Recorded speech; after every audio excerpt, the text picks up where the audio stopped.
শহরের এক কোণে পুরনো একটা ঘড়ির দোকান। দোকানের বোর্ডে লেখা, এখানে সময় মেরামত করা হয়। সবাই হাসত। সময় আবার নষ্ট হয় নাকি? একদিন স্কুল থেকে ফেরার পথে মেয়েটা ইরা দোকানে ঢুকল। কারণ তার একটা ইচ্ছা ছিল। কাকা, এমন ঘড়ি আছে যেটা সময় পিছিয়ে দেবে?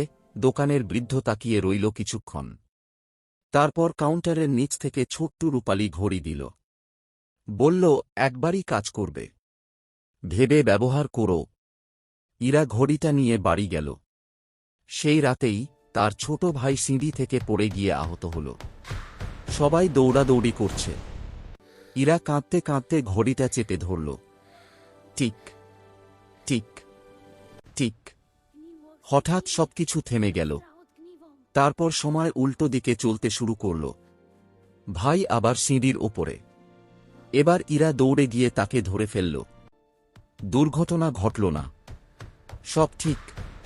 কিন্তু পরদিন ইরা আবার দোকানে গেল ঘড়িটা ফেরত দিতে। দোকানটা নেই। ওই জায়গায় শুধু একটা খালি দেয়াল। দেয়ালে ঝুলছে একটা পুরনো পোস্টার। এই দোকান 20 বছর আগে বন্ধ হয়েছে। ইরা নিচে তাকাল।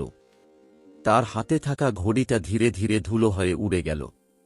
কিছু সুযোগ জীবনে একবারই আসে, আর সব অলৌকিক জিনিস প্রমাণ রেখে যায় না।